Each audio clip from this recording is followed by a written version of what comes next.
Hello, everybody. Hello, and welcome once again to How to Get Hired. I'm Bill, the company's expert. Thank you for joining me today. This is the live stream I do weekly where we talk about everything related to getting hired. So careers, networking, job interviews, resumes, discovery of jobs, the posted job market, the hidden job market, all that kind of stuff, confidence, you name it. That's what we talk about here, and this is an interactive live Q&A, so that allows you to ask me questions. That's the whole point of this. If you are seeing my beautiful face, you should see a chat box somewhere in the vicinity of my face, depending on what device you're watching this on. And if you have been a subscriber to my channel for any amount of time, you should be able to get in there and have access to the chat and ask questions and things like this. And I will see those and I will do my best to help you out. That's the idea.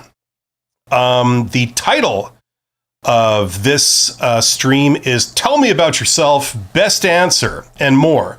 This is the 146th episode of How to Get Hired. So we've been doing this for a while. So we're going to start off by talking about the job interview question, Tell me about yourself.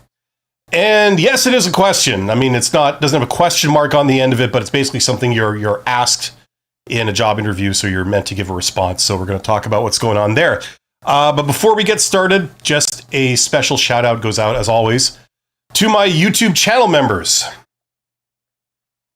Membership has the privileges. You guys are awesome. Thank you for being part of what I do here. And also to my Patreons and my super thanks donors. That's always a really cool thing to get. And to you, my viewers and participants. So thank you for being here. Yes, let's do this. Okay. So tell me about yourself. Let's start off with that. And this is another one of those horribly cliched questions. There's about 10 standard job interview questions, and this is one of them. And they've been asking this since I think the beginning of time in various forms. But for some reason, it's sort of solidified into this form. And usually they ask you this upfront. It's the first thing that you get asked in a job interview, whether it's an in-person interview or a virtual interview. They will ask you this question. It serves a couple of purposes. The main purpose is that it's, like I said, it's the icebreaker. It's to get the conversation started. So, it's actually pretty important from the perspective of you're making your first impression by answering this question a lot of times. That's its significance, And also the fact that for some reason, a lot of people are confused as to how to answer because it's such a general question. I mean, you could say so many things that would technically be an answer to this question, but what are they looking for? What should you say? Of all the things you could possibly say, what would go over the best? That's the big question. If you guys just bear with me for about 10 seconds, I just have to take care of something.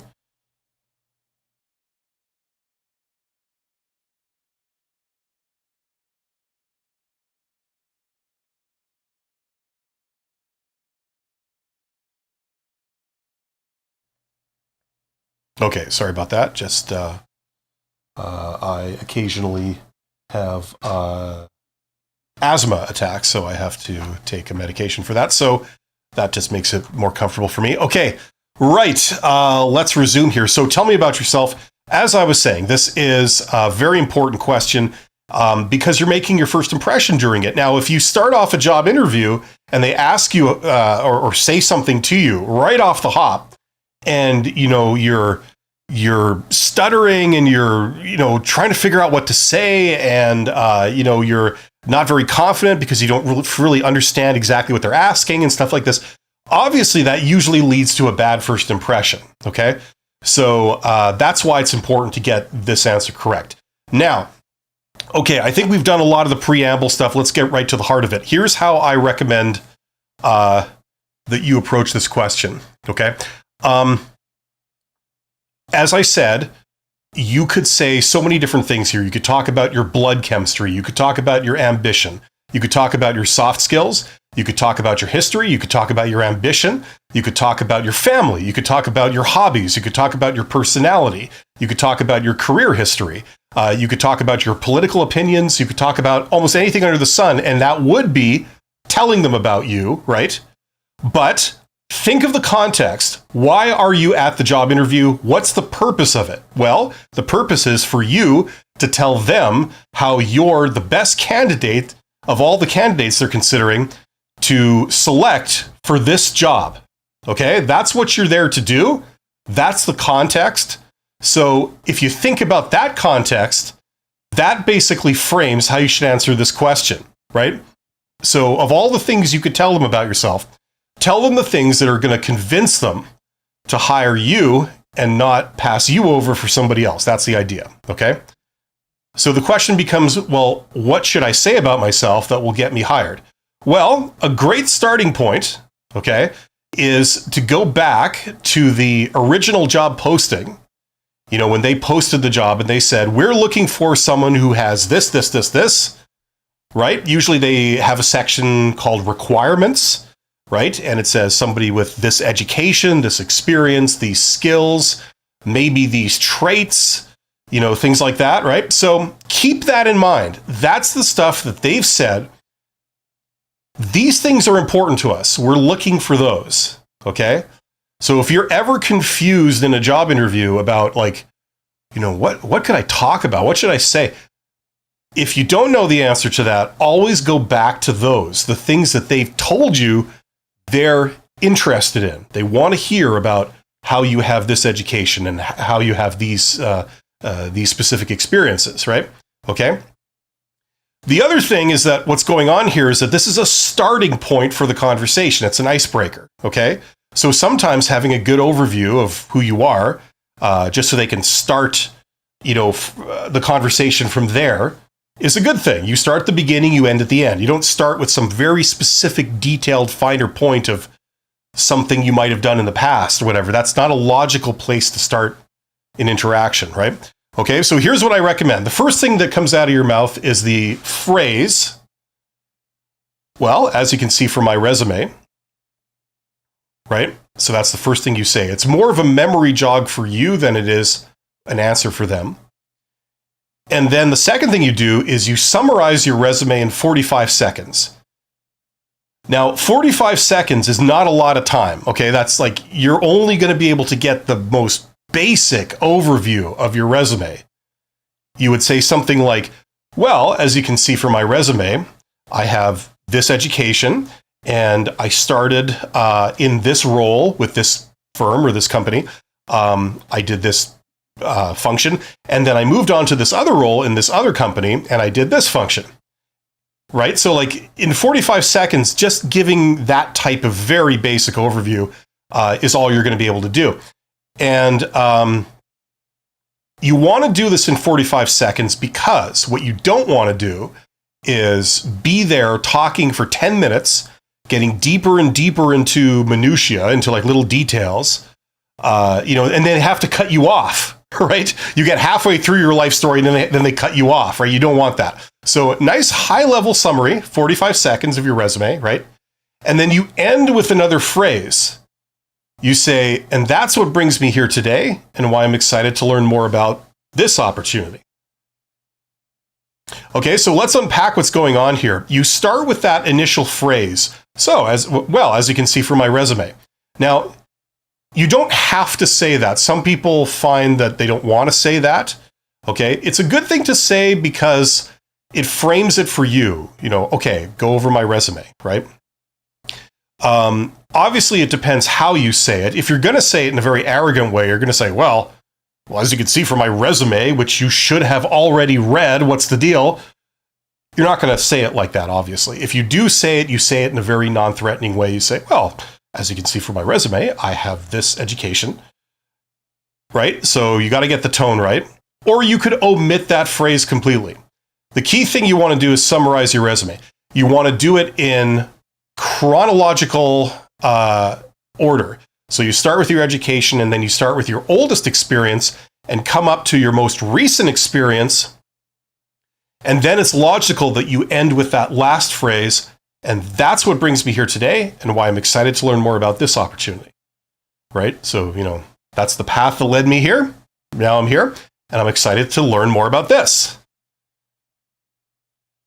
Now, in a job interview, you want, as much as possible, to steer the conversation away from things that don't matter, like the details of what you did at some other job 5 years ago that has nothing to do with this job. Maybe you were working in a different industry or in a different area, has no relation to what you're interviewing for here. Some little detail of exactly what you did. That's simply wasting time. That's taking up time. If you only have 2 minutes in a job interview for you to speak and bring up something that you want to talk about, you don't want to be spending that time doing this, right? Okay, so you want to steer the conversation to this job. Let's talk about how I'm awesome for this job. Let's not get into the details of something that doesn't matter, my family or something I did 10 years ago. Let's talk about this, what I can do for you, right? So that's why you want to try and lead the conversation in that direction. Okay? Now, why take this whole approach? Why even go over your resume as an answer to this question? It's because of this. Because recruiters or hiring managers or anybody that's evaluating you, they've disclosed to you some of the things they're looking for, but they haven't disclosed everything. They've purposefully kept back certain things that they're looking for, because if they told you, I'm looking for this, people are going to try and game the system. They're going to say, oh yeah, I totally have this, when they don't, right?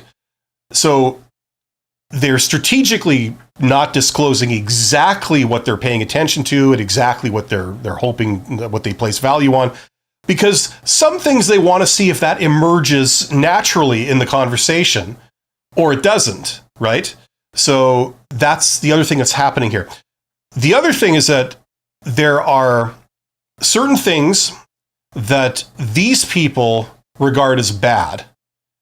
Okay, maybe it's just not their style, or maybe they have certain opinions or biases that they think this is bad or this is, if you have this trait or this experience, it must mean this. Maybe that's very flimsy, but that's how they think.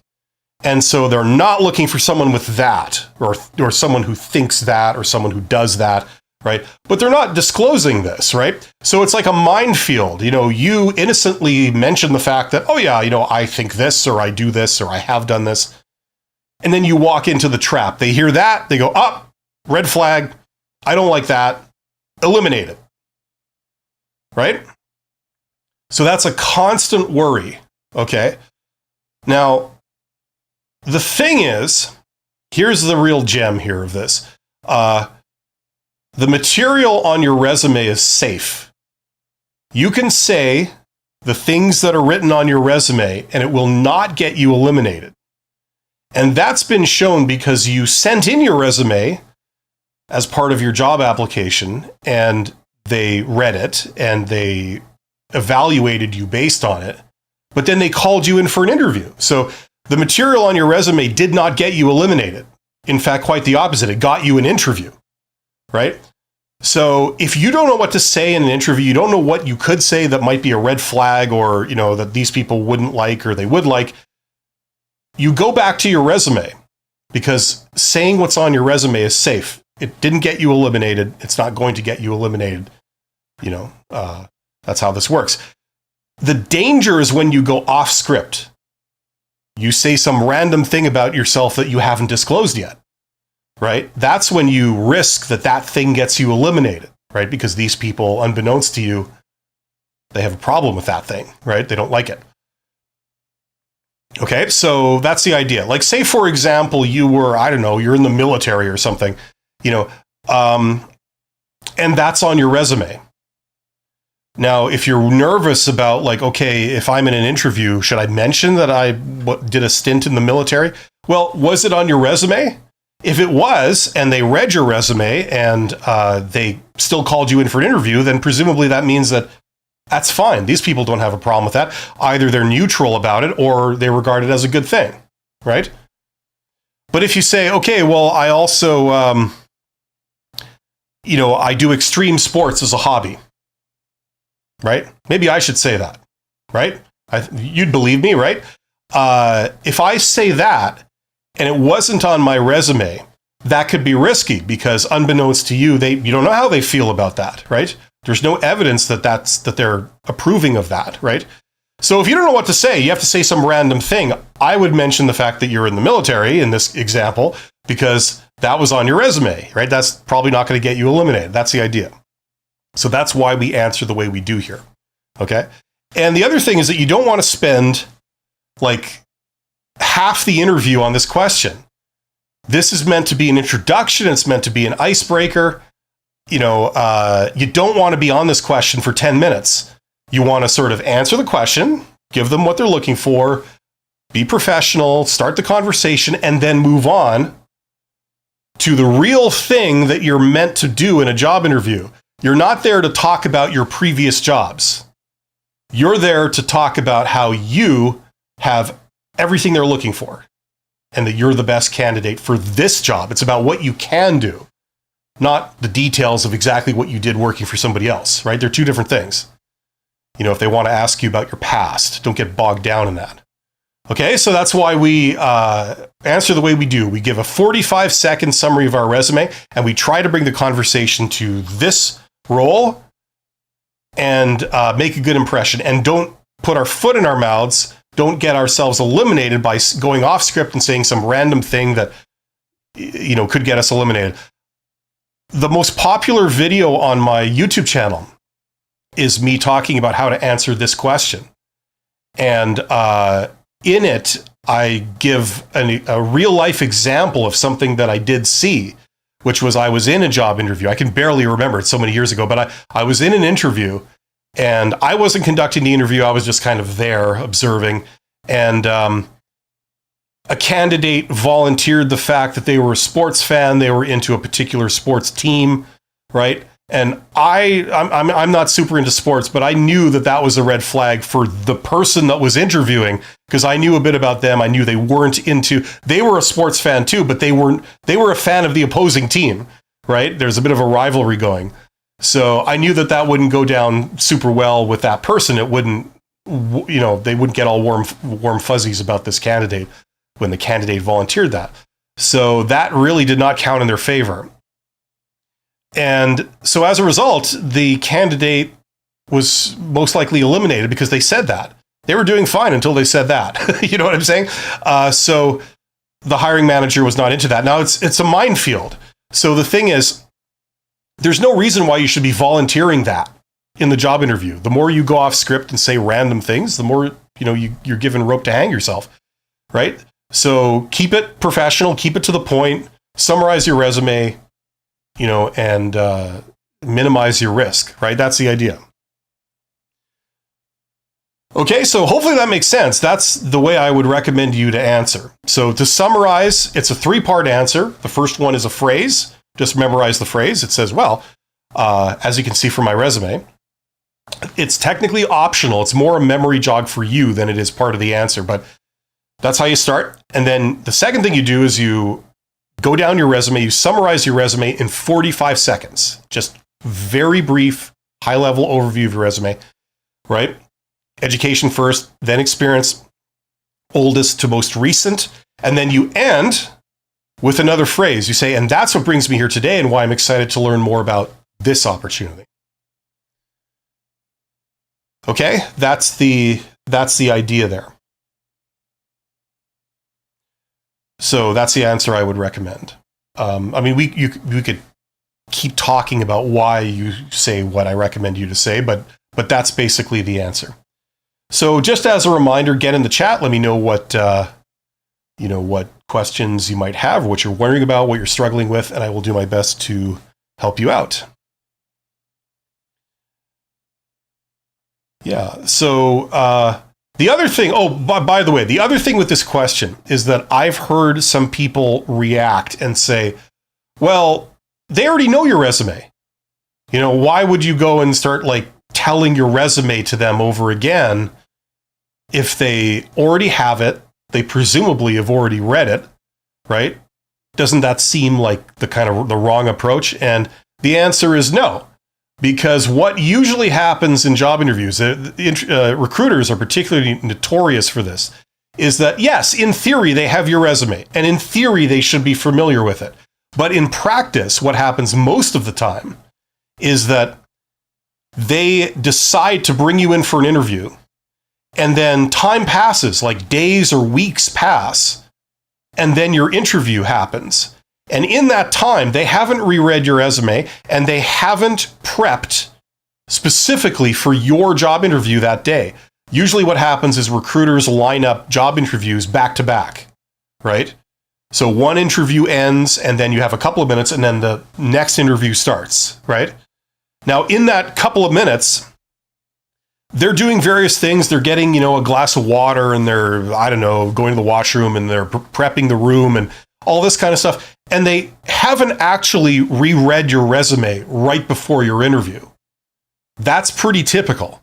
So in theory, they should know your resume.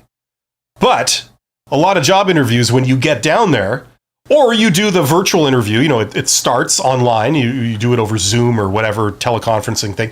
The interview starts, and they actually haven't revised your resume or your application immediately before. So they can barely remember your name. They can't really remember anything about you other than the fact that they called you in for the interview. So doing a very brief summary of your resume at the very beginning of the interview, just for a minute, is actually a good thing. It ensures that the interviewers just have a crash course in who you are, just a reminder, this is who I am, right? So it's actually pretty appropriate, and a lot of recruiters actually welcome that. Just a very brief summary of who I am, and then we can move forward. Okay, so that's what I'd say about it.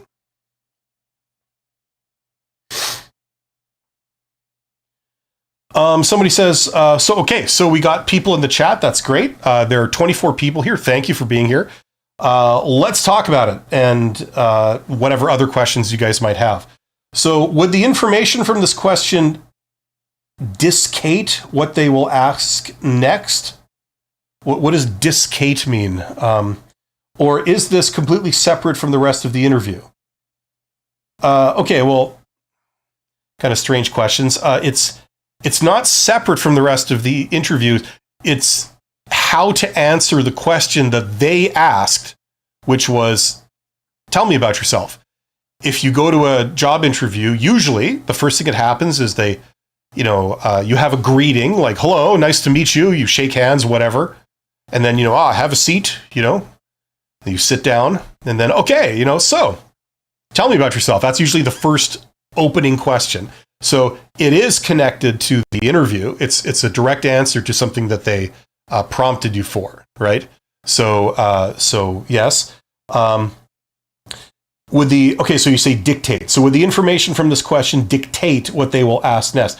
It can, but not necessarily. Sometimes they will have a predetermined set of questions that they're going to ask in a certain order. And so nothing you say will get them to deviate from that.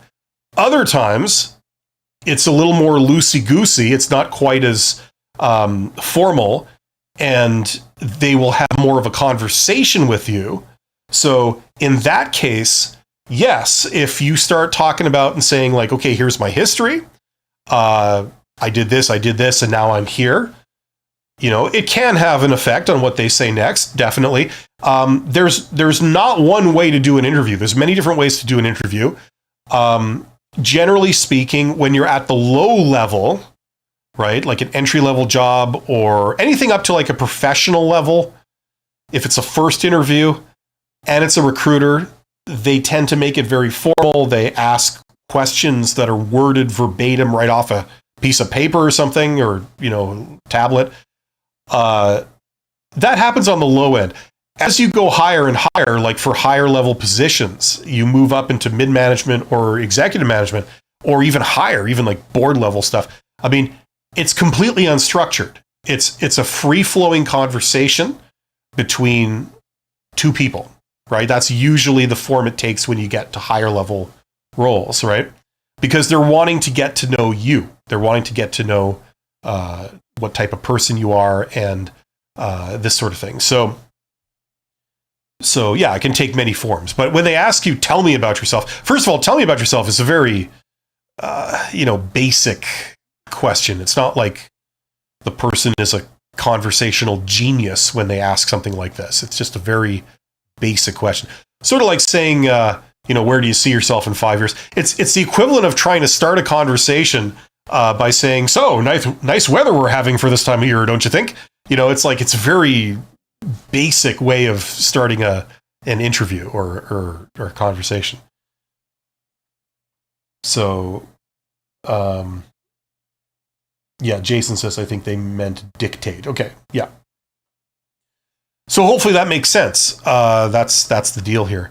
But, I've done public opinion polls on my YouTube channel among job seekers, and a lot of job seekers say that they're most worried about this interview question. Of all the interview questions, they have the most anxiety around this one, which is quite surprising to me because, it's extremely general, and I think the anxiety derives from they don't know what the interview's really asking.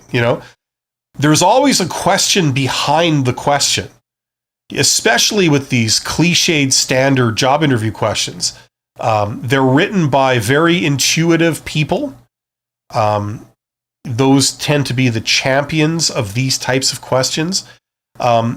And if you're a very literal type person, you're maybe a technical person like an IT type or an engineer type, you're going to hate these because they're far from specific. You need a lot of intuition to kind of figure out what exactly they're asking about here. What are they expecting you to say? It's this real guessing game. And I'm speaking from experience. When I was starting out about 1 million years ago, I'm an engineer type, and I hated these questions because the real challenge is like really just trying to decode, like, what are you actually asking me? That was the biggest challenge. It's not that the question itself is hard. It's just that I don't understand what you're asking, So this is kind of maybe the king of those types of questions. The really damaging questions, the really tough questions in interviews are the negativity questions, the one where they're like essentially laying a trap for you. The king of those is, what is your weakness? Like if you gave them literally what they're asking you, you would eliminate yourself. Those are the trickier ones, in actuality. Once you know what they're asking, those are the hardest to answer. You have to have an answer that's kind of strategic, for a lot of those, a lot of times, because they're like asking you directly about something that's bad. And if you just sort of keep it real, throw open the floodgates, oh yeah, let's talk all about it, you might think, oh yeah, I'm giving them exactly what they were prompting me for. But in doing so, you just eliminated yourself. You told them everything bad about you and why people would not hire you or why people wouldn't trust you. It's like, that's not what you're there at the job interview to do. That's not how you appear better than other people, So those are the really damaging questions. Somebody says, would you focus on achievements and make it bombastic, or would you keep the reply more neutral? Well, okay, so keeping in mind that I've just given my recommendation for how you would answer, okay, you would not make it bombastic in the sense that you're going to, like, be all full of yourself and, try and inflate everything, because usually most of the time that's going to backfire. The thing that they're getting from you is like, oh, okay, this person seems quite arrogant. You know what I'm saying? So that's probably not going to work for you in most situations. The problem with interviews and stuff is that everything is going to work some of the time. That's the problem. Like, we're playing the statistics. What tends to work? I mean, I get people on my channel that regularly say things like, oh yeah, I just told the interviewer to F off and I got the job. It's like implying that, that's what you would do. No, you wouldn't do that, right? Now, I don't doubt you that maybe you did that once in a certain very specific situation with a very specific interviewer under certain conditions, and they did hire you. They thought, oh, I like the cut of your jib, But no, you wouldn't make it bombastic. You would keep it more neutral in the sense that, like, you're just answering the question. Here's the deal, right? You come across more genuine. You don't trigger any red flags that you might have personality issues,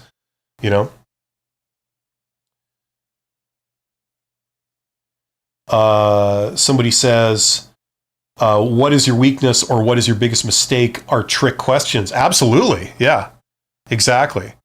Like they say, what are you, what's your greatest weakness? And you say, oh, well, I'm glad you asked. I get really violent. In fact, if anybody on the job tells me I'm wrong, I punch them right in the face. And it feels good. Has caused some problems though. But, I'm working on it, so it's okay. Right? It's like, are you going to consider that candidate afterwards? Of course not, right? So, you have to be very diplomatic, like, on what you say there. You can't just say, I have no weaknesses, and make it very clear that you're being obstructive. I refuse to answer that question. That's not going to serve you. But then if you go too far in the other direction and give something like really bad, it could be a genuine weakness. We all have weaknesses. We all have things we're working on. The problem is that if they meet you, they've never seen you before, they don't know who you are, and the first thing out of your mouth is like, oh, I hate these kinds of people, or something like that.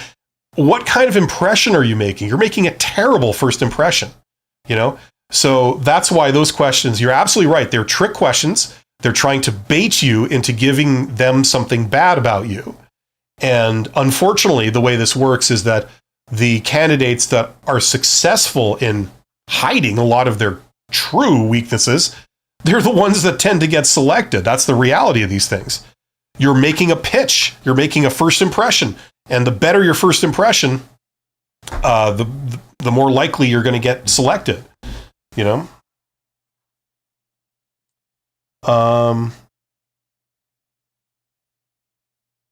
No point. Okay. Thank you for the replies. You're absolutely welcome.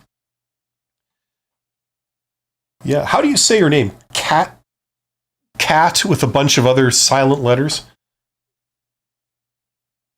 In English, they have, there's a lot of words and things that have their origin in other languages, right? Like words that have like O-U-G-H, like enough or through, or, words like that. And I heard somebody speaking in German the other day, and I can't remember what word it was, but it was like it was the German original version of the word that made its way into English, and they pronounce all those letters. They go, ugh, or something like that. And I was like, oh, that's what it sounds like. If you ever tried to pronounce O-U-G-H phonetically, like, ugh, and they actually do it in German. So I thought that was interesting. But that's kind of like your name, Kat. So did I get the pronunciation right? Hopefully I did. Okay, get in the chat. Let me know what questions you guys have. Anything you're wondering about, anything you're struggling with to do with job search, let me know. If you want to go deeper with me on this kind of stuff, check out that course. Link in the description. All my advice in one place. And a part of that course is all the stuff, for preparing people for interviews and things like that. So if that's what you're wanting to do, it's all right there. Catty and the beginning of the second name. Okay, that makes sense. Now that you explained that, it makes perfect sense. Someone says, how do you answer a question you genuinely don't know, barely having information regarding whatever it is? Okay, obviously challenging. It obviously depends on the type of question they ask you. Now, I said something at the beginning of this live stream that's kind of a partial answer to that. Okay? And what I was saying was, especially for the question, tell me about yourself, how do you know, like, what you should say? You go back to the context, right? So The other thing that I already covered was they have revealed to you some of the things that they're looking for. In the original job posting, they say, we are looking for someone who has, this education, this experience, these skills, maybe these traits, right? So they've already sort of disclosed that. So that's the stuff they're interested in hearing about. If they've said, we're looking for someone who has IT experience, at least 5 years in doing this particular type of work, right? You know that if you go down to an interview and you start telling them how you have IT experience and, how many years and exactly the type of work you've done, they're probably going to be interested in hearing that because they've said that's what we're looking for, right?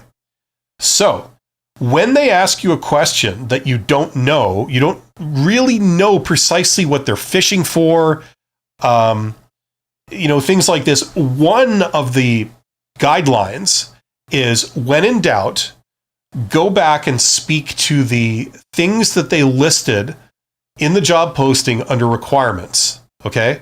Usually they tell you like 5 to 10 or 5 to 20 or whatever it is, things, right? Make sure that you speak to them. And if you've already mentioned things in the interview, you've already mentioned something once, right? It's okay to mention it again for a variety of reasons. The most important of which is that, sometimes people miss it, right? We only retain whatever small percentage it is of what we hear. And depending on the interview, sometimes you can get interviewers that are like writing things down as you're talking. They're trying to write what your answer was or some silly thing that they do. So they're trying to write something down. They're not really listening in that moment to precisely what you're saying. Maybe you said something and it didn't register with them. So, they didn't pick up on the fact that you have one of the requirements. So if you mention it more than once during the interview, that's fine. It reiterates and reinforces that, hey, I got this, So if they give you a question, you don't know precisely what they're looking for, that's another guideline. Mention that you have the requirements. So for example, they say, it's a job where they've said, we're looking for someone who's got, a degree in science or something, and 5 years experience working as an air traffic controller or something, I don't know. So then they ask you a question during the interview and you're not really quite sure of what they're asking. They say, how has creativity on the job really helped you, in your career or something? Some random question. You're like, what? Okay, how do I answer this? And you could say okay, they're looking for a science degree and they're looking for experience as an air traffic controller. Okay, so I would answer that question by saying often I've been given challenges in my previous jobs, something that I've never actually done before exactly, but I find that having been trained, having gone to university, having gotten a science degree, they've given me the thinking skills and the thinking methodologies to reason through how I would do something. So if I encounter a new situation, I know how to find out, I know how to get answers, I know how to approach a problem, I know how to get assistance, all this kind of thing, because my education in science has helped me to do that or something. Or my experience as an air traffic controller, that happens a lot of times. You constantly have to deal with developments. It doesn't always go by the book, but you take it all within your stride. It's just part of being an air traffic controller. And having had that experience, I don't go to pieces. I don't get overly stressed. I tend to be very resourceful and I tend to take it all in my stride and I find solutions. So you're telling them stuff that that they're interested in. So that can help frame when they throw something at you, you don't know quite what they're looking for, right? That's one of the guidelines for how to deal with that situation.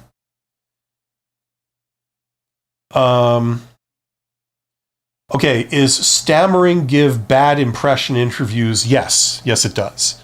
It might not be the end of the world, and depends on what job and what level you're at and all this kind of stuff, but generally, we try to improve that, right?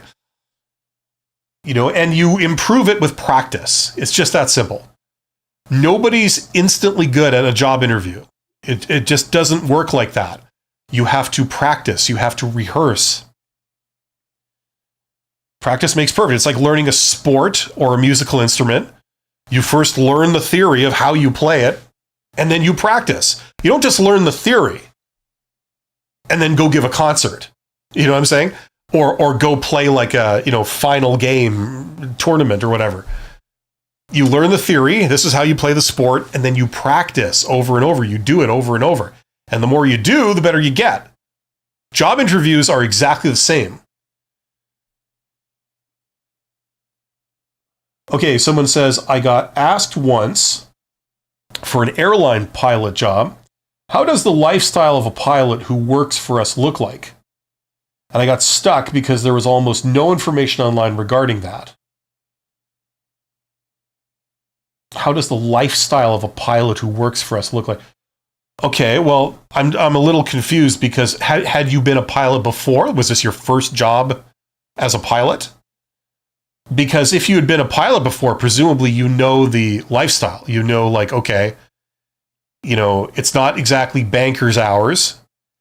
I'm on for X many hours. I might have layovers. I might have to sleep in, less than comfortable places and then come home. I might have very long shifts, and I have to be flexible. I might think my schedule is this, but then there's developments. Then I'm stuck in that city for like an extra 12 hours. And I got to come back, So you might not know how that company operates specifically, but, presumably you can speak to the lifestyle of a pilot. You see, I don't know the context, but I'm imagining if I was in that situation, I think that's what they're prompting for. Do you understand the lifestyle that is going to be demanded of you if you're working as a pilot? That's presumably what they're asking. I don't know that for a fact. That's just a guess. But if that's true, then the answer would be, well, I understand. This is how pilots live. This is what they have to deal with. And they have to be okay with these conditions and these restrictions. I can't just drink alcohol whenever I want, for example. I know that I could be on. The plans might change. They could assign me to do something and I have to be prepared. I would want someone to say that so that I think, okay, I don't think the lifestyle is going to be a problem for you if we select you. But I mean, I wasn't there, so I don't know. But that would be my guess as to what's going on there. And presumably, even if this was your first pilot job, you'd have some idea of like what the working conditions would be, and what's going to be expected of you. You're not going to get a job expecting working like 9 to 5 and then going home. You know what I mean? I was once asked to draw the color red in an interview. Yeah, well, that's where we get into a bunch of new age, level 9 hoity-toity psychobabble bullshit, and that is a thing, especially at the very bottom level, the entry level. You get these people that think that is revealing in some way. I would really question whether that's going to reveal anything useful about a person, but hey, each to their own. Unfortunately, that's an aspect of it. You're going to be interviewed by people that are just out to lunch. You know what I'm saying? Every once in a while, you encounter that. And they think in their diluted worldview that really weird things are going to reveal something meaningful about you. You know what I mean? That is a thing. And when that happens, I mean, don't beat yourself up too hard. It's not possible to prepare yourself for every conceivable job interview question imaginable. They're going to ask some off the wall stuff occasionally. That's fine. And a lot of these things don't have a right answer. It happens to be what they're looking for. You know what I'm saying? And what people are looking for differs from case to case. What if someone has stammering from childhood, how to deal with it in an interview? I'm not an expert on the sort of medical disability type thing, so I couldn't give you a great answer from that perspective. All I can say is that, everybody has, weaknesses in different areas. I myself am not a great speaker, as you can probably tell. I did not get the jobs I got because of my speaking ability. If that was what they were judging me on, I probably wouldn't do very well. I got the jobs I got because of my track record and because people had worked with me and they know that after a few years of working with me, they know I know my stuff in certain areas. So I was able to do that. Now, you know what I mean? If you have weaknesses in the way you speak or any of the soft skills, we do what we can to work on them, right? So if it's a stammering thing, you would want to work on that. Now, I can't say what precisely you would work on for stammering specifically, but whatever the treatment is, whatever the things you can do that would help with that, it might involve speech therapy or elocution. It might involve learning like public speaking and then practicing, this kind of stuff. I'm not sure, but there's stuff you can do when you work on it. You would address it and, work on it. And then over years of working on it, usually there's improvement, and we overcome these things, hopefully, or at least we get it to the point where we might not be perfect. We're still below average in whatever it is in your speech or whatever, but it's at least gotten to the point where it's not a problem, where it's not like they're going to eliminate you because of it, But if you're wondering what specifically to do for stammering, I would encourage you to research that with medical people that understand these things and they can advise what to do about it. I mean, even like look. Okay, I know this isn't really the point of this, but just bear with me a second. Okay, if you went to ChatGPT and you said, okay, since childhood, I've had some issues with stammering, and I'm worried that it's going to prevent me from doing well in job interviews. What can I do to improve and overcome my stammer? Like this is an absolute basic first step to getting help with this and working on it. Okay, so here it's saying like speech therapy, breathing techniques, slow down, practice in low stress environments, self-compassion, like just, don't beat yourself up too much about it. Prepare for interviews, consider joining a support group, positive mindset, blah, blah, blah. So you can do this kind of thing. Now you can go deeper into this and then there comes a time when you would get off the internet and go and try and do something in real life and address it. Okay. So hopefully that starting to point you in the right direction for that. Okay, this has moved quite a bit. Let's see here. Alex says, hello, tomorrow I'm going on a visit for the job via follow-up recruitment agency. I have another three pending next year. Okay, great. Hopefully that works out. Vivian says, I had an RH, I don't know what an RH is, ask me things. Pretty much I tried to resume everything, but she kept asking questions. She asked me about my past jobs, and I think I talked too much, didn't get higher. Okay, yeah, that's why we limit how long we talk. And you can do that with preparation. For example, if you're rehearsing the question we were just talking about today, tell me about yourself. You practice summarizing your resume in 45 seconds. You don't start talking about your resume and then you go on for 10 minutes and then they have to cut you off, right? You practice doing it in 45 seconds, very high level, stuff. And that's kind of what you want to try and do in a job interview. You want to try and give like a brief overview of things and then maybe go into detail if they want, as opposed to starting with a very detailed, long story, Vivian, HR.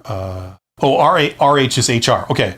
And by HR, you mean recruiter, right? Because HR means human resources. That's the name of the area of business and the department. It's not the name of the person. The person is a recruiter. If the job is open, Alex says, if the job is open because a new project is on, they need a job and they saw that I've worked in automotive, is it great for the company to reactivate a project and new people on? I don't fully understand that. That's unanswerable. I'm not sure. I'm not sure what the context is. And that's like 3 different questions. Yeah, they can reopen a project whenever they want. A company can reactivate a project, like, an initiative to do something. Yep. Happy Maker agrees with me. At least I think they're talking to me. If you are, you're obviously a fine, upstanding human being with impeccable taste. So, I respect you. McLovin says they shouldn't use questions like that as qualifiers, rather ways to see how someone thinks. They can use whatever the hell they want, okay, as long as it's legal to decide, right? Every company assesses the value of people differently. And within each company, every individual assesses the value of people differently. And you're gonna encounter some pretty effing weird people out there that have strange ideas of what's a good idea to ask in a job interview. I mean, that just comes with the territory, right? So if you do, don't sweat it. Just do your best. You're not responsible for these people and the crazy ideas they have. It might also be a red flag for you that it might not have worked out working for these people, if they think that was a good question and that's the right way to assess someone. It might have been a lucky escape. These people could be crazy. They could have been, if you had been hired, they would have exploited you and made you miserable. It doesn't feel like it, but it might have been a lucky escape. So you never really know. So don't sweat it. For every one of those people you encounter, you also usually encounter one reasonable, decent person who's got a head on their shoulders and they're looking for someone like you. So that's kind of how these things go. We can really dwell on the stupidity or the injustice of it, or we could just sort of say, look, that didn't work out. It's no fault of mine. I did my best, and I'm going to move on to the next thing where I get it, and when they see my value and it works out. And I'm in favor of that rather than obsessing about how stupid and, ridiculous some of the stuff is.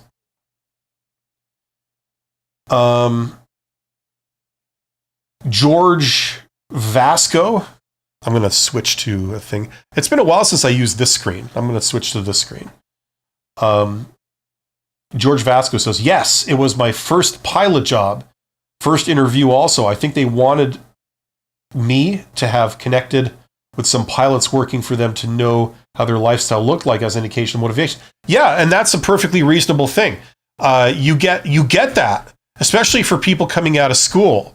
You come out of school, the theory behind whatever vocation or whatever profession you're wanting to do. So that's great. In your case for aviation, you know how to fly a plane. The principles of, how to fly, right? And how all the controls work and all the principles and all the science involved, right? But usually in the real world, what happens is when it comes to which employees work out and which employees don't work out, like it was later revealed to be a mistake to have picked them, right? Usually it doesn't come down to technical skills. Oh, they didn't know how to fly the plane.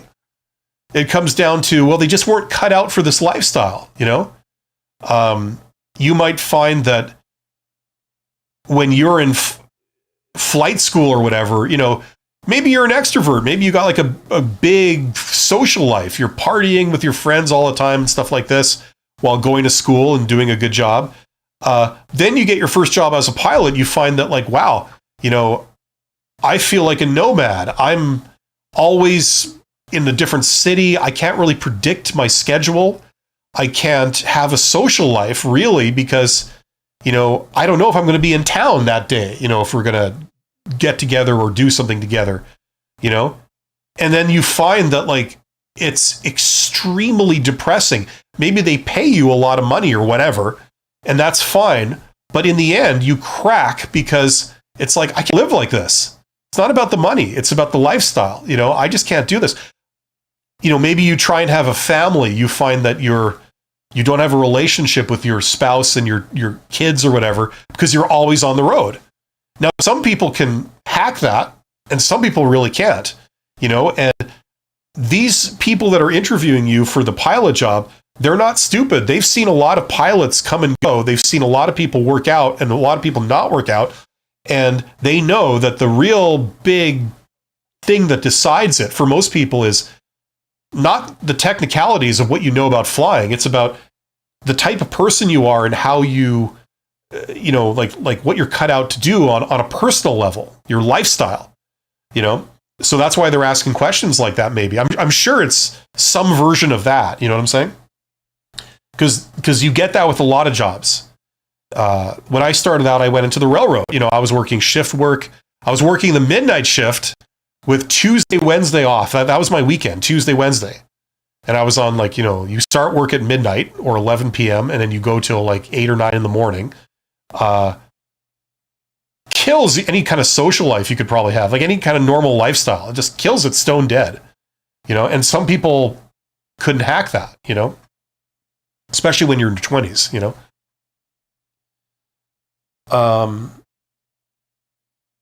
Okay, where were we here? Let's see. Someone says, thank you, sir. That's a lot of help. You're absolutely welcome. Tong says, hey, Bill, today I had an interview and they asked if I was interviewing with other companies. I said, nothing to speak about, as you mentioned before. Then they asked if I had any other offers. I said, yes, because I got... Are you interviewing? That's a secret. Have you gotten any other offers? Oh, yeah, I've gotten other... It's like, it kind of gives away the secret, right? Yes, because I got one of the... Where is it? If I had any offers, I said... Yes, because I got one a few weeks ago, but it's not a great salary. Then they asked who it's with and where the salary. And I said, I'd prefer not to say. Should I have told them? Later, they asked why I would choose an offer from them. And I said, I prefer their culture, etc. Not sure how to feel about the experience. Okay, so first of all, here's what I would say to that. Number one, you had the right instinct, in my opinion, to not tell them, about are you interviewing anywhere else? It's none of their business. What you do with other people and other companies is none of their business. They're not entitled to that. And people tend to keep it confidential for a reason, because it can be abused. And we know of a lot of cases where this has been abused, where an employer will sabotage your offer with a different employer.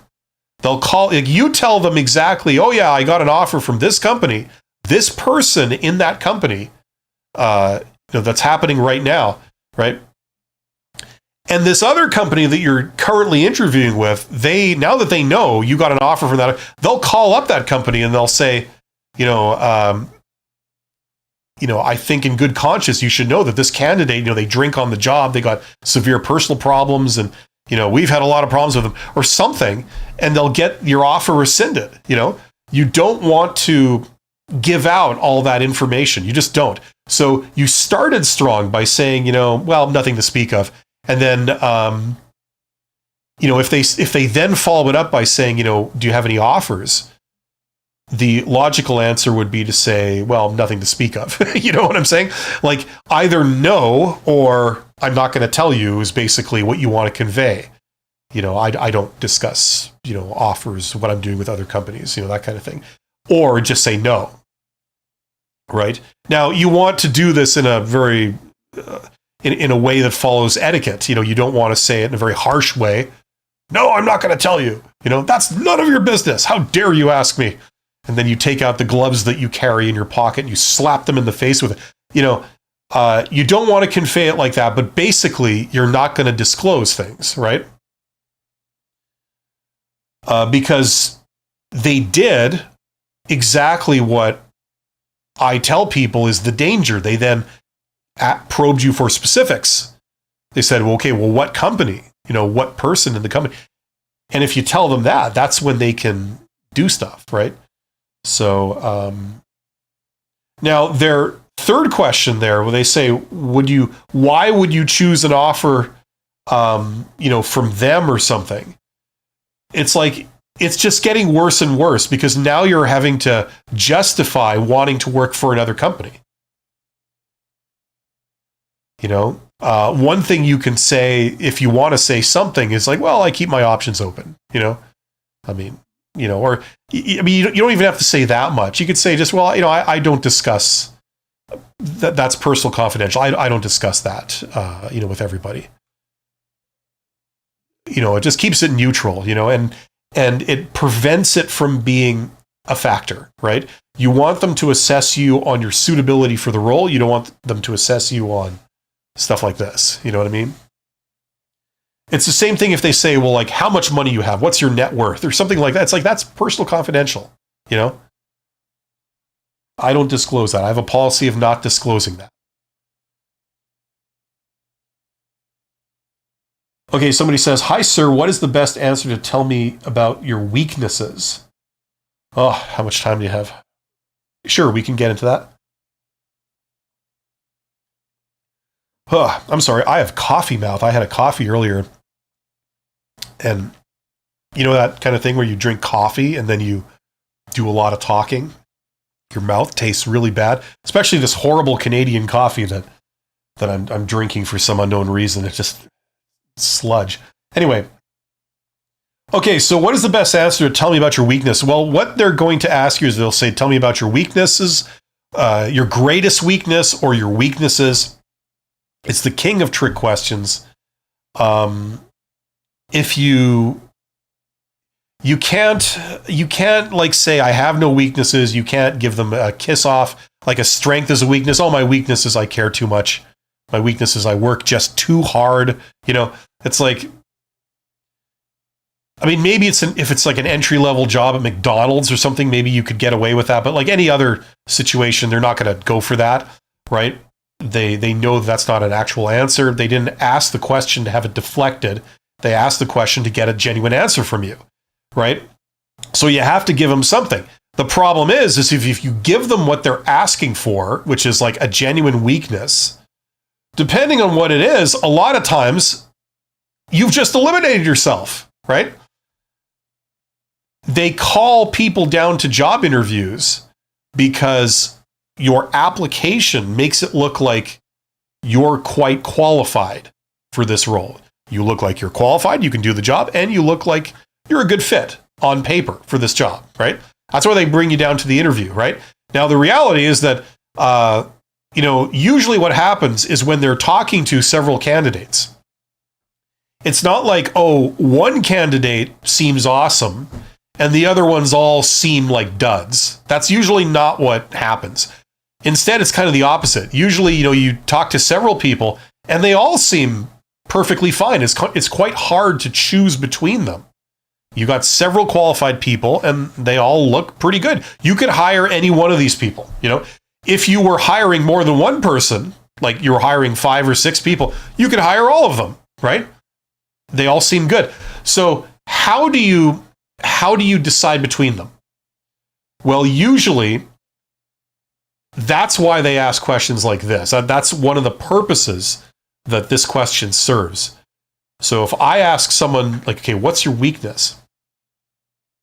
Now, some people are very sophisticated. They won't actually give a real weakness, that impacts anything. They'll give me a actual answer, but they won't reveal anything that's a problem, right? Other people, when you ask this question, they'll give you a real genuine weakness. They'll say like, oh, I'm often late for work.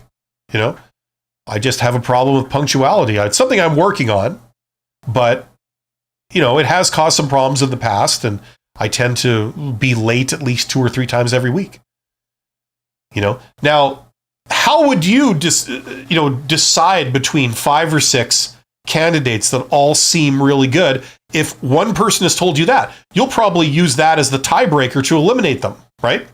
So that's the danger of this question, right? So you have to give them something. You can't avoid the question, but it has to seem genuine, but it can't be something that they would actually eliminate you for, right? So the best answer, in my opinion, is to give them a trade-off, an understandable side effect of something you do that's, that's bad, right? But it's understandable. So, for example, there's a lot of trade-offs. Think of trade-offs like, okay, I could either, the most basic are like, I could work fast or I could do a good job and take a little extra time, right? So like speed goes up, but quality goes down, or quality goes up and speed goes down. Like they kind of go like this, right? They're trade-offs. So think of a trade-off, I'm very social. I take time to build relationships with all my coworkers and all this. But, I'm away from my desk. I don't tend to do the most work of all the workers in the office, or the opposite. I tend to do work all the time. When I'm at work, I'm working, but then I can seem antisocial. I don't really waste time on creating friendships and, relationships with people. It's a trade-off, right? So you give them an understandable side effect, one of the trade-offs of something you do that's awesome. You say like, well, what's your weakness? Well, I could seem a little antisocial sometimes, and that has been noted about me in the past, but it's because I work, so hard. I'm simply of the belief that, when you come to work, all the work hours, you should be at your desk working. You shouldn't be off socializing and stuff. And I know that, other employees have been reprimanded for being away from their desk, from talking to people. It's caused problems for them. And so I don't do that. I'm at my desk and I produce the most work of all the workers in the office. So you're starting to talk about a weakness, but it's a trade-off of something great. You're talking about that. So it's like a platform to tell them about this good thing you do. And then as an added bonus, if you can come up with a solution to what you do that makes sure that weakness never causes a problem, that's like icing on the cake. So you can follow it up by saying, but I found that, I don't want to be portrayed as antisocial. So I found that if I take just a couple of minutes at the end of the day, while, we're all getting our coats and boots on and we're getting ready to go home, to sort of be friendly and to strike up a few conversations with my coworkers. I find that they don't find me antisocial anymore. They regard me as a friend and as someone they want to work with. So it ends up never being a problem, So there you go. You've used the weakness question to give them something, but that thing doesn't eliminate you. And also, you've used it as a platform to mention two awesome things about you, right? Number one, in this case, you're a hard worker. Number two, you do socialize and people regard you as a friend. So there you go. Like that's how you can turn that question around. You give them a genuine answer, but it doesn't eliminate you. It actually does you a lot of credit. So that's what I would say is the answer to what is your weakness. Alex says, I mean, that new project means a chill vibe, sort of, cause we all learn, and if you are good at your job, then opportunities. Well, that's almost a sentence, but, and you did use one piece of punctuation, I suppose, at the very end, so that's good. Yeah, who might argue? Jorge says, thank you so much for your answers. I'm actually impressed how much you know about aviation. Oh, well, really? You got that from my answer?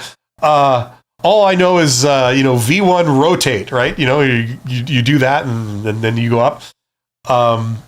No, I know a bit about it. I mean, I worked on locomotives. Is a locomotive an airplane? No, it isn't. But a lot of the systems are similar.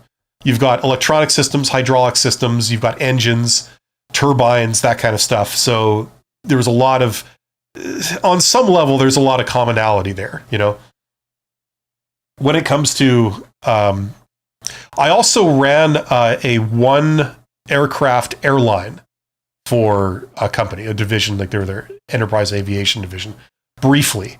So I had to learn a little bit, like a crash course and that kind of stuff for a little while, but that's like way back in the day. Could one of our weaknesses as an entry-level job be our lack of experience? How do we put it? Well, you got to be careful saying that, because are they looking for experience? Yes. So you could say like basically you're saying, my weakness is a lack of the thing that you're looking for. That might not be the most strategic thing to say.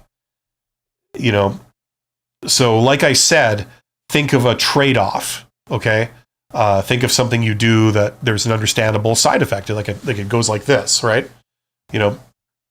Like for example, some people, when they're given a task, they just instantly get to work. They're just like, okay, I know what to do. I'm just going to do this. Now the advantage is that they get right to work. They don't waste time making a plan, asking other people's opinions on what they should do, checking in with everybody else, checking in with the boss, doing research on how one solves that problem. They just get right to work. So they put in a lot of work, right? That's good. And they act quickly. They instantly start working on it. Great. Other people, they take the opposite view. They, like all those things I said, they assess the situation. They ask the opinion of everybody around them. They ask the boss's opinion. Do you want me to do it like this, or do you want me to do it like that? They do some research on how precisely you would do this. Just a kind of sanity check, right? And then, and only then, they act, right? So, okay, they get more information. They're more confident that their approach is the right one, but they don't respond very quickly, So like that's kind of the trade-off. Quick response versus confidence of response, that'll be a trade-off, right? So think of a trade-off, something that does this in how you behave in your job, or if you've never had a real job before, how you behave in school, and talk about that, and that would be your weakness, the trade-off, right? But lack of experience, I don't think is like, that's like saying, well, my weakness is I come in late. It's like, that is the complete opposite of what they're looking for. So that would be something you would probably not want to say as an answer to this question, because that will possibly get you eliminated. Now, if you said something like, look, I might not have as much experience as other candidates, but I've got this. I have done a lot of research into this. I, have investigated, like, I don't know what would be a substitute. I've got a lot of education on this, and I have a lot of passion about it. And I've watched a whole bunch of TV shows on the lifestyles of the people that work in this industry, or whatever. Or I've been to industry events, so I've immersed myself in that industry, So I might not have a lot of experience, but I've got all this other stuff, like, you know what I mean? That would be what they kind of want to hear. They don't want to hear somebody saying, well, my real weakness is I don't have any experience, so I really don't know what I'm doing. You could maybe get away with it, I suppose, if you were clever about it, but that would not be the first thing I would jump to say as a weakness, because it seems like a pretty significant weakness from their perspective. That's what I'm saying. You want to give them something that's not a showstopper, that's not like a real reason to eliminate you. You want something that's real, but it's not like this major issue. Does that make sense? Anyway, we've reached the end of the chat. Get in the chat if you have any last minute questions. I'm here, and I'll be here for another few minutes if people have a chat. In the meantime, while we're waiting for the next question, check out that course, my Get Hired course. There's a link in the description. If you're struggling, if you're trying to get hired, you don't know how to go about it, you're not really having that much success, you don't understand things like good interviewing technique, you don't understand the hidden job market, which is like the single biggest thing that, you should learn if you don't know what it is. 80% of jobs available are in the hidden job market. That means they're not posted. They're there. You could get them, but they're not posted. You definitely need to be looking there. And if you don't understand what that is or how you go about doing it, I put all of that into that course. Every job I've had in the last 15 years, certainly, and possibly longer, has been in the hidden job market. You know what I mean? Most jobs are not posted because they don't need to post them. They're not like searching far and wide for someone that would want this and that could do it. A lot of people are putting in for it because it's a good job. They might have heard through word of mouth, oh, they're hiring in that department. So a lot of people are approaching the boss or approaching the company and saying like, hey, consider me, I'd love to work here. Right. So you don't need to post the job publicly. You've already got people like, presenting themselves as candidates. Right. That's the hidden job market. Now, if you've never tried to put yourself up for those jobs, do your own research. First of all, it's very important that you realize this is not something I'm making up. You can go and you can do your research very simply and find out all about this. Okay. And I've done stuff on this channel where like, we were doing stuff on ChatGPT. I always do this, but I'm going to do it again. So of all the jobs that are out there, how many are posted in what percentage? You can see, you can do this yourself and you can learn all about it. Now it's actually searching the web. It doesn't usually do that. So it's giving me some number here. Okay, let's do this a bit better because it didn't really answer my question. No, in general, of all the jobs that exist, how many are posted? Like, what's the percentage of them that are actually posted that you could discover by looking at websites like Indeed and LinkedIn and company, employment listings and things like that?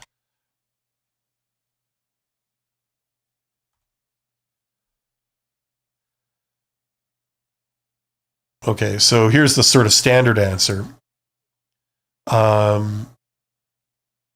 It's for once, it's given me the opposite of what it normally says. Between 60 and 70% of job openings are currently posted online. Okay, well, that's crap. But anyway, let's pretend this is true.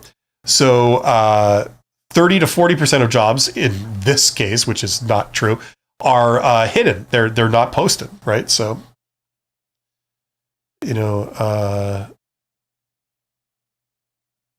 used online job boards.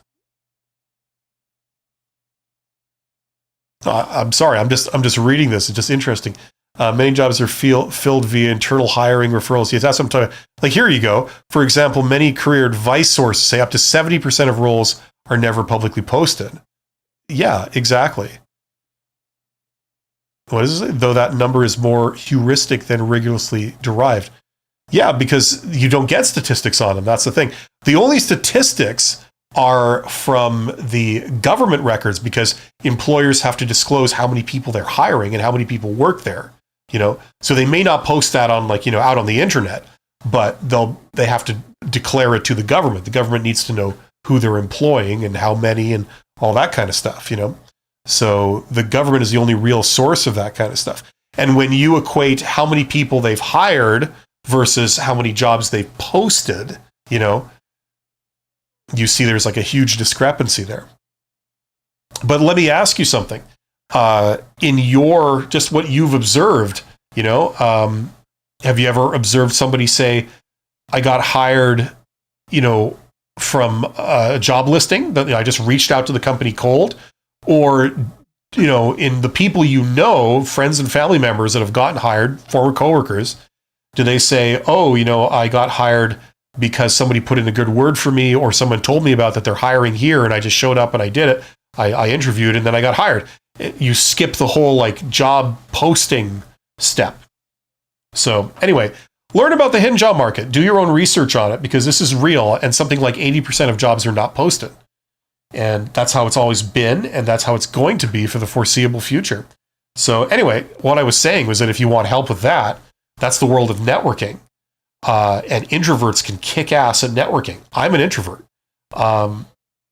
This is how you get stuff, especially higher level jobs. They're very rarely posted.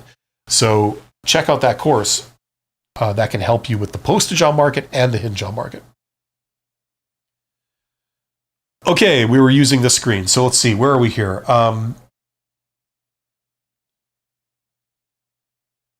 Okay, I'm actually impressed how much you know about aviation. Could one of our weaknesses as an entry-level job, the lack of experience? Okay, I say this because the requirements for pilot jobs usually indicate a hour requirement, which at an entry level is, of course, not an advantage for me.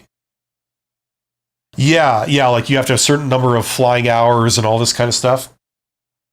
The classic dilemma, in order to have this job, I need experience, but to get experience, I need the job. Yeah, well, that's the catch-22, but you know how you break the catch-22? The hidden job market. You see, the thing is,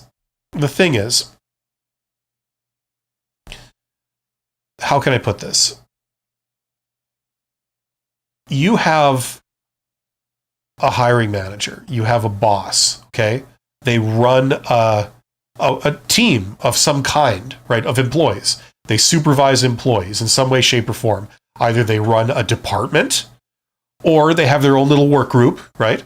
But they're in charge of a group of employees, okay? They're a people manager. Now, when they need to hire, first of all, they're the ones that first trigger hiring because they realize, okay, I'm in charge of this department or this team, and we're being asked to do this type of work, and we're getting too much work dumped on us than we can possibly do. So we need to hire more people for our team, right? Or somebody leaves or someone retires or something and they need to replace them. So as the manager of that team or that work group, they see that and they trigger, okay, I need to hire someone. So they're the ones that drive that, right? It's not the recruiters. The recruiters come in later. The hiring manager usually has discretion over how you fill that job, okay? So, you know, sometimes in big companies, you know, there's very rigid policy of how you fill it. There's a standard process. It's handled by the HR department. But the hiring manager will play a definite role, either a predominant role, or they'll at least be contributing to the decision-making process, right, of who you get, right? So usually what happens is that they just decide to post the job and they hire whoever they want, right? And then whoever that person is, they report to them. Certainly in small companies, that's what you do. In larger companies, you might have an internal HR department, like recruiters that work in recruitment and selection. And you can say, listen, I haven't got time to like find candidates for this. I got my own actual job to do, like managing these people, getting this work done. So you go out, you find me some candidates. You know, find me 3 candidates or 5 candidates that all have this list of requirements. This is what I need. You go find people with that, right? When you've done that, set up the interviews. You can see my schedule. You know, you do a screening interview or whatever, just to make sure that, you know, they actually have this stuff. And then once you've got like 5 contenders or 6 contenders, whatever it is, you set up the meetings, the interviews, you know, schedule it so that, you know, I can attend and then put it on my calendar, and then we'll interview them together. You know, you can give me your recommendation, but ultimately I decide who I want and who I want to work with, right? So that's usually how these things happen, right? Now, the original question was, what about this catch-22 where, you know, in order to get hired, I need experience, and in order to get experience, I need to be hired, right? That doesn't seem to make any sense. Well, imagine if you had a hiring manager who they realize that they have to hire someone, okay? And they've just realized this, so they haven't started the process yet. Okay, they haven't got any recruiters involved. They haven't like started interviewing people. They just realized, I need to hire someone, okay? And then you have some young person that reaches out to them and says, hey, you know, I understand that you run a department or a work group where people of this profession work in. Well, just so you know, I'm just coming out of school. I've studied that profession and I'm fully qualified, and I'm looking for, you know, an opportunity to show my skills in that profession. I'd love to work for you, you know? Now, sometimes the hiring managers will rather go with that person because this person, in addition to just being young and needing a job, they didn't wait in line and respond to a job posting. They actually displayed initiative and they proved passion for the job by reaching out, right? It's like volunteering. Why do people care about volunteering? It's because it shows what you actually care about. You're not being paid to do it. The only reason it makes sense to do it is because you love it, or you're getting something else out of it, right? So the only reason you would like reach out to an organization that's doing that kind of work is because you are interested in that kind of work and you're showing off some extra skills you have, like you can take initiative and they're getting a free sample of your communication skills and your ability to persuade, right? These are very good, qualities, right? So if you're the hiring manager, who would you rather get? Someone that's reached out to you and shown all this, or someone that just kind of like doing the default thing? And you're not really sure if they're doing it for the money or they're doing it because they specifically want to work for you, right? So that's how you can break that catch-22. You don't get hired because you have the experience or you have the resume, the credentials on the resume. You get hired because you're the only one that showed up. You're the one that showed the passion and the initiative, and you showed the the professionalism, and they interacted with you and they liked it. That's what gets you the consideration, right? As opposed to all the other candidates that are in your situation. They also have no experience, but they haven't done any of this, right? So that's why you get consideration and they don't. Now, I'm not saying this is how it should happen. I'm saying this is how it does happen. So don't shoot the messenger. But that's a real principle, We see that, you even see this in like construction jobs, where they need casual labor for one day. And, you get some young people that, just show up to the construction site and say, hey, are you looking for people today? And if they are, they'll say, yeah, sure, we are. Come on in, I need 5 people, have you done this before? And they say, oh yeah, I've done this several times. Like, okay, there you go. You didn't get hired because you're more qualified than anyone else. You're hired because you showed up and no one else did, right? That's the idea. So that's how you can break that catch-22. You reach out, and there's many different ways to reach out. Okay, you could do it over social media. You could do it in person. There's all kinds of different things. But that's how you can get your foot in the door and get that initial experience. Incidentally, that's the kind of stuff I talk about in this course. If you want to go deeper with me about that stuff, that's the place where it all is. So check that out if that's what you're looking for. Okay, where do we leave off here? Alpine's Pal says, hi, Bill. I got eliminated before I even got an interview. I answered a questionnaire about what I do in certain situations, if I do what's expected or more than expected, and if I work well under stress. I'm inferring the context is about ruling out who looks the less experienced. Any questions, comments, or concerns? No. Listen, questions like that, a lot of times there's not a right or wrong answer. It just depends on what they're looking for. So when they say like, what was it? You mentioned stress.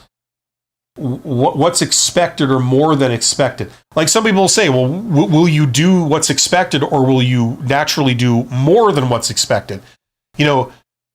Sometimes the right answer is I will do more than what's expected, but sometimes the right answer is no, I will just do what's expected. It's inefficient to keep doing a whole bunch of optional things all the time. It might not be needed, and there is no right answer to that. It just depends on their personal preference, right?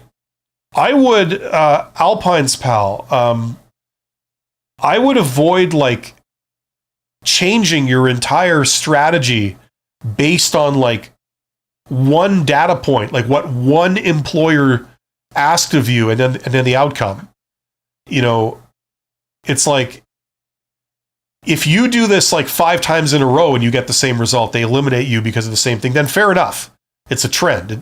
It holds water. But if one employer does some like weird, crazy thing, and we see that a lot, they have some very strange like questions and stuff, that some people think they're so clever because like, oh yeah, it's a kind of a twist to this question. That's the right answer. You know what I mean? Like, don't change your entire philosophy of like interviewing or whatever, or applying based on one experience with one employer. You know what I'm saying?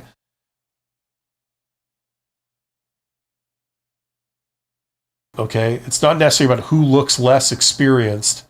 I mean, I've heard the opposite. I've seen people like, I've hired and stuff, and sometimes you're looking for different things. Like you're not necessarily looking for experience if it's an entry-level job. If it's truly an entry-level job, you accept the fact that people won't have experience. But what you are looking for is you're looking for an open mind, the ability to be taught. Some people can't be taught. They argue about everything. The more experienced person wants to show the junior person, okay, here's how you do it. The junior person goes, yeah, but what about this? And what about that? Or I don't know if that really seems right to me. It's like, okay, this is going to be too much trouble, right? I get that you're not experienced. I'm looking for someone that I can work with that will just listen to me and not argue and question, constantly, So it takes all kinds. And then you'll get some other person that'll say, well, no, the fact that you're asking questions and you're not just taking it, passively at face value, that shows me you've got some real critical thinking skills. And that's what I look for. So it's like, you're damned if you do and you're damned if you don't. There's always going to be, there's no right or wrong answer. It's just what their preferences happen to be. So you take your best shot, and sometimes it works, sometimes it doesn't, but I wouldn't then read into like, oh, this is clearly the wrong answer to that question, so therefore I should always do the opposite. I wouldn't do that. That's not a good way to learn, because you're going to find there's going to be all kinds of contradictory results you're going to get. That's just how this stuff works.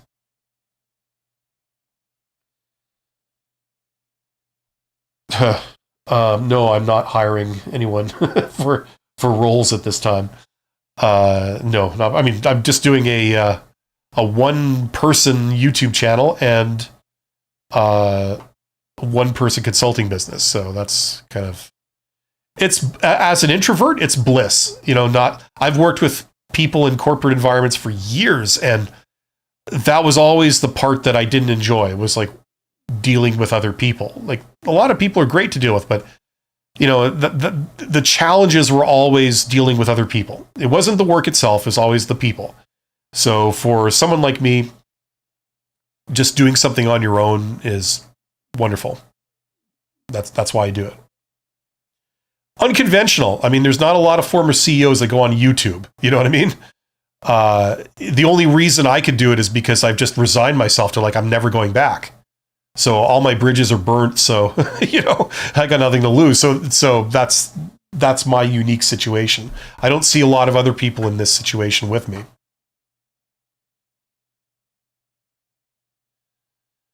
And Bob's your uncle. Any other questions? Let me know. We've reached the end of the chat. We got 23 people here. Thank you for being here. You're awesome. You're highly employable. You're valuable. And, if you're between jobs right now, it's just a matter of time before people see that. If you do the right things, that'll happen sooner. If, you're like me and you're more stubborn and more set in your ways, it might take a little longer. But go and get evidence, like validate everything. I can tell you stuff, other people can tell you stuff. How do you know? How do you know it's good advice or it works? You try it, and the real world results speak for themselves.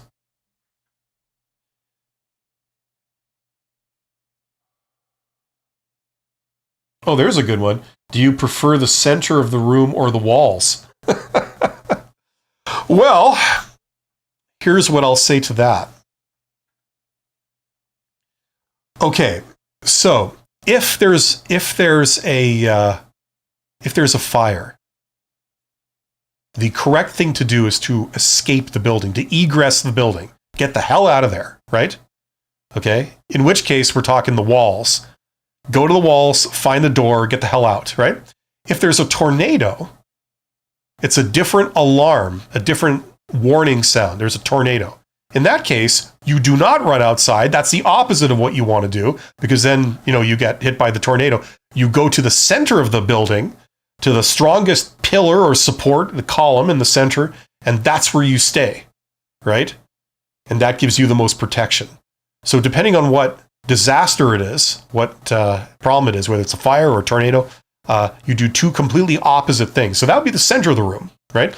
So because where I live, we don't really worry too much about tornadoes, but we, like anywhere else, there's a risk of fire, I suppose. Probably the walls. There you go. Does that help you get an insight into the person? I'll let you be the judge of that. It's probably just modern new age, like I said earlier, modern new age level 9 psychobabble bullshit type questions. And, tell me if you've ever gotten any of those.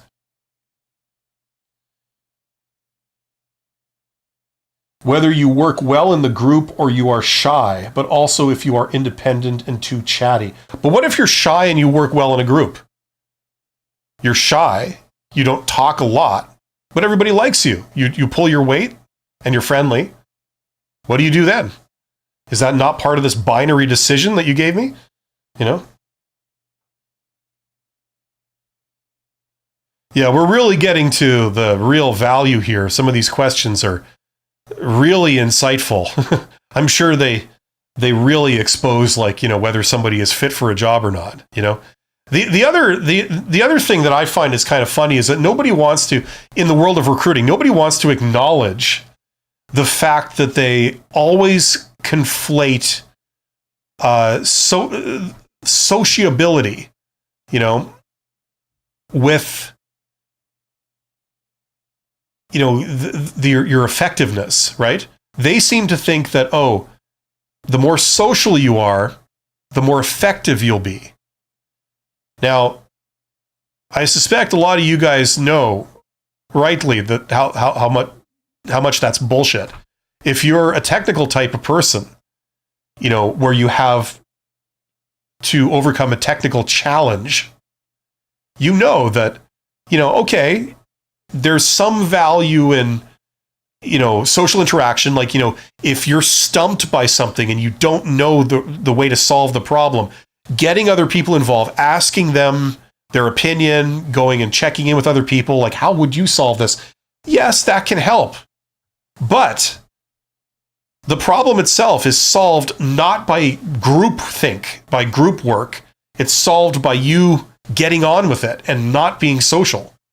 A lot of technical work is of an individual nature, and if you have people that are constantly socializing when you're trying to work on technical problems, it actually actively works against you, So the thing that I always used to be sensitive to was this idea that, the more social you are, that means you're more hireable. And it's like, well, to a point, but that's not quite the whole story. You can't make that oversimplification, You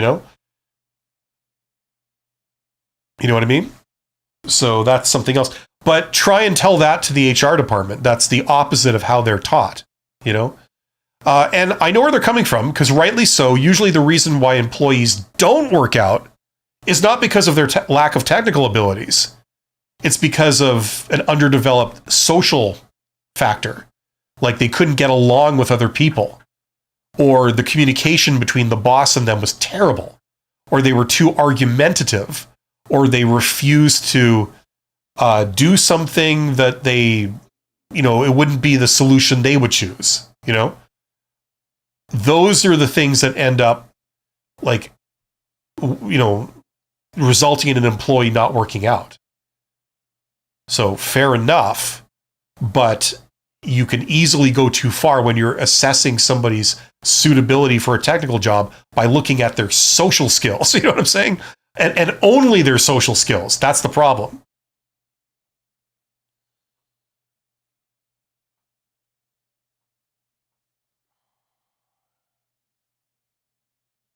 Okay, what was this? Alpine's pal says, besides that, everyone likes to hear you work. So everyone likes to hear you work well under stress. Correct me if I'm wrong, but you've just eliminated yourself if you say you don't. Yeah, well, yeah. Once again, that's like the weakness question. It's a loaded question. How do you handle stress? And I've heard all kinds of answers. I've heard some really dumb answers, like where people say, well, I'm disorganized, so I don't get stressed. It's like, well, no, wrong. That's not what I'm asking. I'm not asking how you avoid stress. I'm asking, when stress is upon you, how do you handle it? That's a different thing. Right? And then like you have the default answer. Like that's the thing. All these standard questions, they all have like textbook default answers. And usually if you say the default answer at anything higher than the entry level, it's like it's a fail. It's like, what, did you look that up on the internet? It's like, no. It's like, well, I go to the gym. Like that's the default answer for the stress question. Well, I have hobbies and I go to the gym and I go for a long walk, and that's how I cope with stress. Now, if you're getting hired at McDonald's, that's fine. You say that, there's no problem.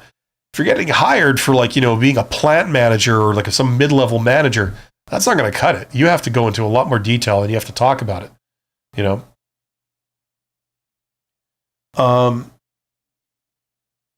Somebody says, I have an interview tomorrow, so I just dropped by to say thank you for your videos. Well, you're absolutely welcome. Portal OVOD Guides. That's very kind of you to say so, and I'm glad that they're helping. Okay, if you are struggling with job search, if you are between jobs, you don't know what to do, you're encountering setbacks, all this kind of stuff, you're not sure if you're working on the right things or if your approach is correct, check out that course. It's my Get Hired course. Link in the description. That will help you. The big source of value is, especially if you're an introvert, is how you can access the hidden job market, contrary to what some people think, especially a lot of young people. There's a ton of jobs out there that are not posted. That's how most people get hired. And if you're not targeting those, you're missing out on like a lot of the good jobs and a lot of jobs in general, something like 80% of the jobs. Do your own research and learn about this. Don't take it from me. It's a very real thing. And that will help you to overcome that. The other thing that you could do if you're interested, if you're looking for this, is you can improve your communication skills. If you're trying to climb the ladder, especially, and get like a higher level job, being promoted into a higher level job, often you have to tack on several things to be a contender for that higher level job. And one of the most important is communication skills. So having above average communication skills is extremely important to be seen as a contender for those types of jobs. So if that's what you're wanting to do, check out that course. What I did was everything I learned about communication skills in my journey when I started out as a supervisor and ended up as a CEO eventually. Everything I learned along the way about communication skills, I put into that course. So check that out if that's what you're looking to learn. And finally, I'm sure that this will appeal less to people here, but if you want to learn business, check that out. Business is the scientific study of how to make money. That's what it is. So obviously understanding that can help you on multiple different levels, from managing your own money to being able to invest your money, to being able to be an entrepreneur if that's what you want to do, or from understanding your employer, seeing things the way your employer sees them, including all the stuff they don't tell their employees, what they really think of their employees, what they really care about and don't care about. It'll help you understand that. Okay, so for a variety of reasons, that can help you. That's probably the most involved of all the courses I have. This is involved. There's a lot of stuff there. This is the quickest of all the courses I have. But check these out. Links in the description. And I've also made videos that describe each of these courses so you can find out all the details of how they work, what they're about, what you get in the spirit of transparency. before you pull the trigger. So check those out. Link in the description box under this live stream. And I will be back in 15 minutes. I have another live stream scheduled for in 15 minutes time. So I'm going to be back then for sure. Some people just posted some stuff. Let's see briefly what they said. Vivian says, I got fired 2 years ago. I worked for a company for almost 3 years. I haven't worked the last 2 years. I had to take care of my mother. She had knee surgery, needs a lot of therapy. Okay, I'm sorry to hear that, Vivian. She is doing much better. How can I answer the questions about when my last job was? Why are you no longer working there? Should I say I got fired? No, they don't like it when you get fired because they believe in the principle of past behavior predicts future behavior. If you're the type of person that gets fired, there's a higher likelihood that you'll get fired from this job if they hire you. They don't like to hear that. You could say I was caring for a sick family member, but the problem with that is it raises the question, if you left or took time off to do that in the past, are you going to turn around after we hire you and say, oh, I got to take time off to care for a sick family member? Is it going to be an ongoing thing? So that's the question it raises there. So, it's very hard to win when you have a work gap. The only legitimate thing that I know of that recruiters will overlook a work gap is if you say, I went back to school. I wasn't out of work. It was a conscious decision to go back to school, get credentials. Now that I've done that, I'm ready to rejoin the workforce, and here I am. That's the only thing that I know of that they'll be like, okay, they'll be totally fine with it if you can back that up. The sick family member thing is hard. Sometimes you have to go into the hidden job market to overcome it, because basically they're hiring you not because of what you have, but because you're the only one that showed up, that showed the interest in it. And that's what gets you hired, not what's on your resume.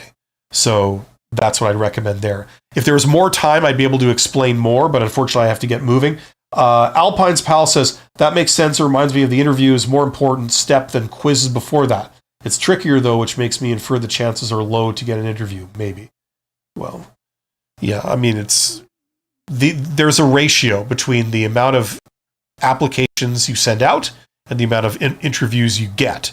Sometimes it could be 5%, sometimes it's 1%, sometimes it's 0.1%. It depends on a lot of things. But,